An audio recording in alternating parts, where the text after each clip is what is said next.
नमस्कार, मैं हूं प्रदीप कुमार। आप देख रहे हैं पॉलिटिकल आइडिया। पॉलिटिकल आइडिया के आज के इस अंक में आप सभी दर्शकों का बहुत बहुत स्वागत है। मित्रों, बिहार में विधानसभा चुनाव के लिए प्रथम चरण का मतदान कल होना है, फिर दूसरे चरण का मतदान 11 नवंबर को और 14 नवंबर को परिणाम आना है। इस चुनाव में अब तक जिस प्रकार से ये चुनाव आगे बढ़ रहा है, एक बातें जो निकल कर आ रही है वो ये कि चिराग पासवान का फैक्टर पिछली चुनाव 2020 के विधानसभा चुनाव में चिराग पासवान का वो फैक्टर था जिस कारण से जनता दल यूनाइटेड का परफॉर्मेंस आप कह सकते हैं बहुत ही खराब रहा। आधा हो गई जेडीयू, एलजेपी तो खुद बर्बाद हो गई, लेकिन जनता दल यूनाइटेड को भी साफ कर दिया था, हाफ कर दिया था। नीतीश कुमार की सारी प्रतिष्ठा धूल दूषित हो गई थी। वैसे नुकसान बीजेपी का भी हुआ था, ऐसा नहीं कि बीजेपी के लोग इस बात की चर्चा नहीं करते, लेकिन नुकसान बीजेपी का भी हुआ था। मैं कई विधानसभा क्षेत्र बता सकता हूं, जैसे भागलपुर विधानसभा शहर विधानसभा सीट, बीजेपी के उम्मीदवार की हार लगभग 1100-1200 वोटों से हुई थी वहां पर, और वहां लोजपा की टिकट पर राजेश वर्मा जो अभी खगड़िया के सांसद हैं वो चुनाव लड़े थे। तो बीजेपी के उम्मीदवार की भागलपुर में रोहित पांडे की हार का सबसे बड़ा कारण लोक जनशक्ति पार्टी के उम्मीदवार बने थे। ऐसे और विधानसभा सीटें हैं जहां पर एलजेपी के कारण उम्मीदवार को मिले वोट के कारण ही बीजेपी के उम्मीदवार हार गए थे। लेकिन आपको पता है कि सबसे बड़ा फैक्टर जो नीतीश कुमार की पार्टी हाफ हो गई उसमें चिराग पासवान का फैक्टर था।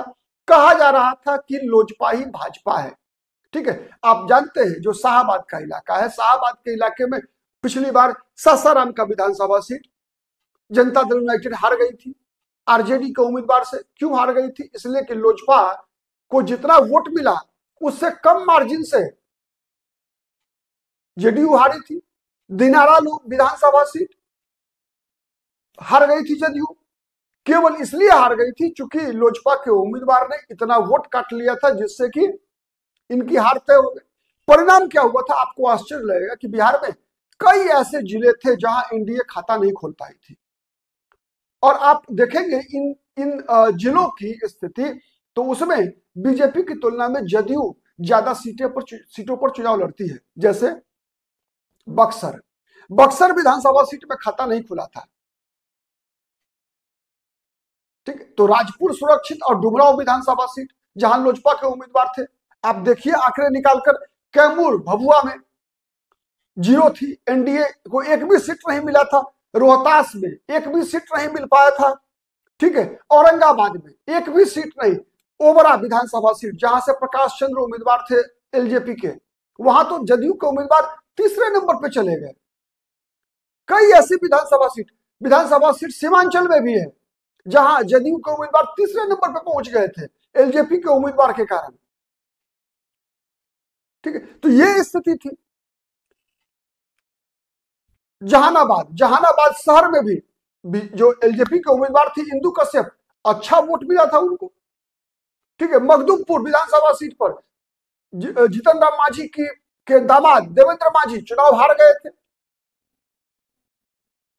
शेरघाटी विधानसभा सीट गया में जदयू हार गई थी इसलिए कि लोजपा ने उनका वोट काट लिया था। तो कई ऐसी विधानसभा सीटें हैं जहां लोजपा फैक्टर ने नीतीश कुमार की खटिया खड़ी कर दी थी। इस बार चिराग पासवान के साथ रहने का फायदा स्पष्ट दिख रहा है जनता दल यूनाइटेड का के पक्ष में। और मैंने कहा था कि जेडीयू हो सकता है कि बिहार में सिंगल लार्जेस्ट पार्टी हो जाए। इसमें सबसे बड़ी भूमिका अगर किसी एक फैक्टर की है तो आप कहेंगे कि नीतीश कुमार का फ्री बीज। भैया सही है, बिहार में एक बात तय है कि बिहार के जनता, बिहार के मतदाता इस आधार पर भी वोट करते हैं कि किस जाति ने, किस पार्टी ने कितना विकास किया। लेकिन आज भी अगर आप देखेंगे तो जातीय समीकरण और ये कुनबा, पार्टियों का कुनबा, ये एक बहुत महत्वपूर्ण आधार रहता है मतदाताओं के मतदान करने के लिए। तो सबसे बड़ा फैक्टर जो जदयू की मजबूती में इस बार के परिणाम में आपको दिखेगा वो फैक्टर है लोजपा फैक्टर। वो फैक्टर है चिराग पासवान का फैक्टर। मैंने कल बताया था कि चिराग पासवान का महत्व इस बात से भी साबित हुआ कि जीतन राम मांझी जो लगातार चिराग पासवान को निशाने पर लेते रहे हैं, वो भी अपनी पुत्रवधू के सीट पर, इमामगंज विधानसभा सीट पर, बाराचट्टी अपनी समधन की विधानसभा सीट पर, टेकारी अनिल कुमार की विधानसभा सीट पर, ठीक है, इसके उतना ही नहीं बल्कि जो उनके दूसरे दामाद है प्रफुल्ल माझी, वहां भी एक प्रकार से आप कह सकते हैं कि चिराग पासवान की सभाएं चाहते थे, सभाएं किया है चिराग पासवान ने, ठीक है। तो अब इस बात से अनुमान लगा सकते हैं, तो जबरदस्त फायदा मिल रहा है जनता दल यूनाइटेड को और सबको। बीजेपी के साथ तो खैर पिछली बार भी स्थिति थी, वही थी, लेकिन तो ये एक सीधा से मामला निकल कर आ रहा है।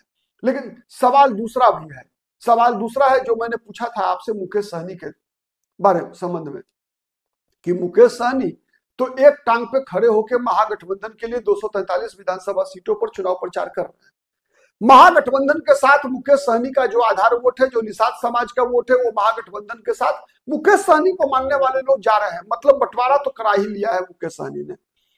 मेरा मानना है कि 70% के आसपास निषाद समाज के लोगों ने महागठबंधन के पक्ष में मत डालने का मूड बना लिया है, only due to Mukesh Sahani, जो कि लगभग आप कहेंगे 25-30 वर्षों से अस्थायी रूप से बीजेपी और एनडीए के मतदाता रहे हैं सहनी समाज के लोग।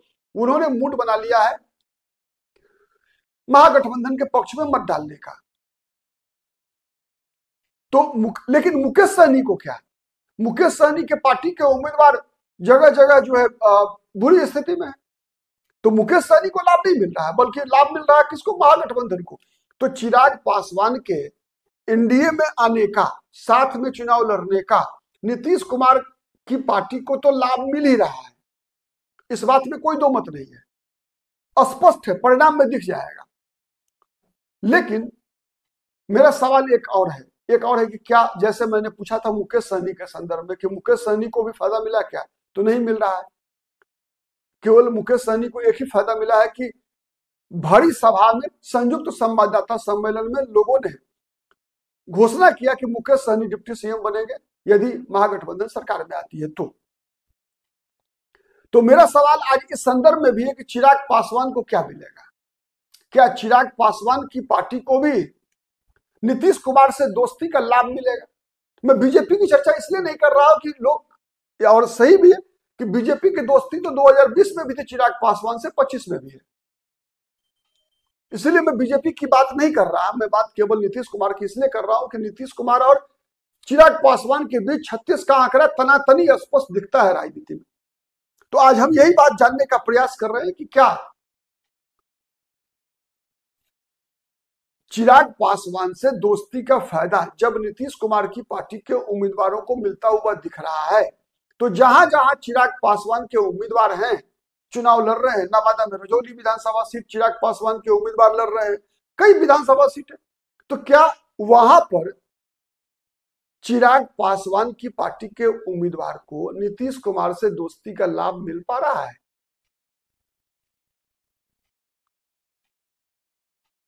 यह बड़ा सवाल है। और मुझे ऐसा लगता है कि जितना फायदा नीतीश को मिल रहा है उतना चिराग को नहीं मिल रहा है। उसके दो कारण हैं।